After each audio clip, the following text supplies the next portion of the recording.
The first book of Moses, called Genesis, chapter 6. And it came to pass, when men began to multiply on the face of the earth, and daughters were born unto them, that the sons of God saw the daughters of men that they were fair, and they took them wives of all which they chose. And the Lord said, My spirit shall not always strive with man, for that he also is flesh. Yet his days shall be 120 years. There were giants in the earth in those days, and also after that, when the sons of God came in unto the daughters of men, and they bare children to them, the same became mighty men, which were of old, men of renown. And God saw that the wickedness of man was great in the earth, and that every imagination of the thoughts of his heart was only evil continually. And it repented the Lord that he had made man on the earth, and it grieved him at his heart. And the Lord said, I will destroy man whom I have created from the face of the earth, both man and beast, and the creeping thing, and the fowls of the air, for it repenteth me that I have made them. But Noah found grace in the eyes of the Lord. These are the generations of Noah. Noah was a just man, and perfect in his generations, and Noah walked with God. And Noah begat 3 sons, Shem, Ham, and Japheth. The earth also was corrupt before God, and the earth was filled with violence. And God looked upon the earth, and behold, it was corrupt, for all flesh had corrupted his way upon the earth. And God said unto Noah, The end of all flesh is come before me, for the earth is filled with violence through them. And behold, I will destroy them with the earth. Make thee an ark of gopher wood. Rooms shalt thou make in the ark, and shalt pitch it within and without with pitch.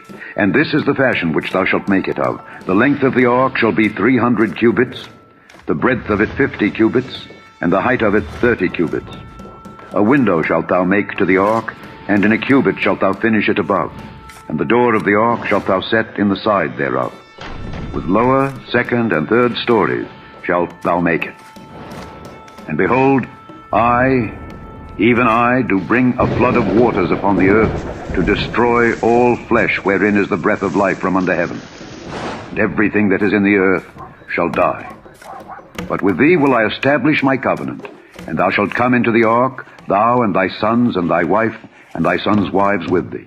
And of every living thing of all flesh, 2 of every sort shalt thou bring into the ark, to keep them alive with thee.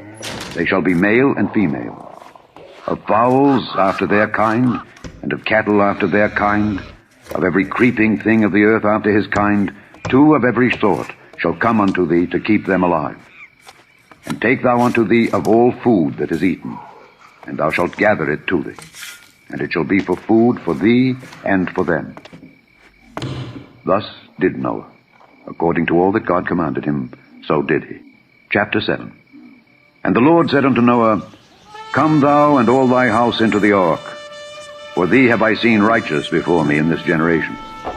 Of every clean beast thou shalt take to thee by 7s the male and his female, and of beasts that are not clean by 2 the male and his female. Of fowls also of the air by 7s the male and the female, to keep seed alive upon the face of all the earth. For yet 7 days, and I will cause it to rain upon the earth 40 days and 40 nights. And every living substance that I have made will I destroy from off the face of the earth. And Noah did according unto all that the Lord commanded him. And Noah was 600 years old when the flood of waters was upon the earth. And Noah went in, and his sons, and his wife, and his sons' wives with him into the ark, because of the waters of the flood. Of clean beasts, and of beasts that are not clean, and of fowls, and of everything that creepeth upon the earth, there went in 2 and 2 unto Noah into the ark, the male and the female, as God had commanded Noah. And it came to pass after 7 days, that the waters of the flood were upon the earth. In the 600th year of Noah's life, in the 2nd month, the 17th day of the month, the same day were all the fountains of the great deep broken up, and the windows of heaven were opened, and the rain was upon the earth 40 days and 40 nights. In the selfsame day entered Noah, and Shem, and Ham, and Japheth, the sons of Noah, and Noah's wife, and the 3 wives of his sons with them into the ark. They, and every beast after his kind, and all the cattle after their kind, and every creeping thing that creepeth upon the earth after his kind, and every fowl after his kind, every bird of every sort. And they went in unto Noah into the ark, 2 and 2 of all flesh, wherein is the breath of life. And they that went in male and female of all flesh, as God had commanded him. And the Lord shut him in. And the flood was 40 days upon the earth. And the waters increased, and bare up the ark, and it was lift up above the earth. And the waters prevailed, and were increased greatly upon the earth. And the ark went upon the face of the waters. And the waters prevailed exceedingly upon the earth, and all the high hills that were under the whole heaven were covered. 15 cubits upward did the waters prevail, and the mountains were covered. And all flesh died that moved upon the earth, both of fowl and of cattle and of beast, and of every creeping thing that creepeth upon the earth. And every man, all in whose nostrils was the breath of life, of all that was in the dry land, died.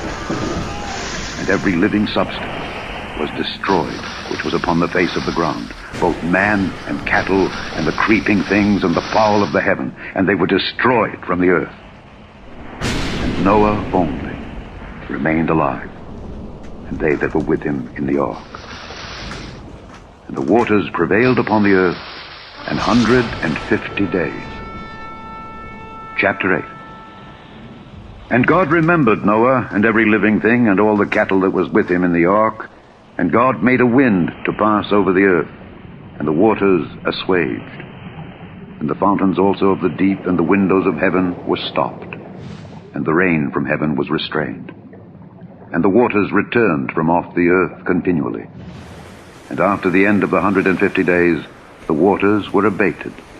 And the ark rested in the 7th month, on the 17th day of the month, upon the mountains of Ararat. And the waters decreased continually until the 10th month. In the 10th month, on the 1st day of the month, were the tops of the mountains seen. And it came to pass at the end of 40 days that Noah opened the window of the ark which he had made, and he sent forth a raven, which went forth to and fro until the waters were dried up from off the earth. Also he sent forth a dove from him to see if the waters were abated from off the face of the ground. But the dove found no rest for the sole of her foot, and she returned unto him into the ark, for the waters were on the face of the whole earth. Then he put forth his hand, and took her, and pulled her in unto him into the ark. And he stayed yet other 7 days, and again he sent forth the dove out of the ark. And the dove came in to him in the evening, and lo, in her mouth was an olive leaf plucked off. So Noah knew that the waters were abated from off the earth. And he stayed yet other 7 days, and sent forth the dove, which returned not again unto him any more. And it came to pass in the 601st year, in the 1st month, the 1st day of the month, the waters were dried up from off the earth. And Noah removed the covering of the ark, and looked, and behold, the face of the ground was dry. And in the 2nd month, on the 27th day of the month, was the earth dried. And God spake unto Noah, saying, Go forth of the ark, thou, and thy wife, and thy sons wives with thee. Bring forth with thee every living thing that is with thee of all flesh, both of fowl and of cattle, and of every creeping thing that creepeth upon the earth, that they may breed abundantly in the earth, and be fruitful and multiply upon the earth. And Noah went forth, and his sons, and his wife, and his sons' wives with him. Every beast, every creeping thing, and every fowl, and whatsoever creepeth upon the earth after their kinds, went forth out of the ark. And Noah builded an altar unto the Lord, and took of every clean beast, and of every clean fowl, and offered burnt offerings on the altar. And the Lord smelled a sweet savor. And the Lord said in his heart, I will not again curse the ground any more for man's sake. For the imagination of man's heart is evil from his youth. Neither will I again smite any more everything living, as I have done. While the earth remaineth, seed time and harvest, and cold and heat, and summer and winter, and day and night shall not cease. Chapter 9. I do set my bow in the cloud, and it shall be for a token of a covenant between me and the earth. And it shall come to pass, when I bring a cloud over the earth, that the bow shall be seen in the cloud. And I will remember my covenant, which is between me and you and every living creature of all flesh. And the waters shall no more become a flood to destroy all flesh. The second epistle general of Peter, chapter 3. The Lord is not slack concerning his promise, as some men count slackness, but is long-suffering to usward, not willing that any should perish, but that all should come to repentance. But the day of the Lord will come as a thief in the night, in the which the heavens shall pass away with a great noise, and the elements shall melt with fervent heat, the earth also, and the works that are therein shall be burned up.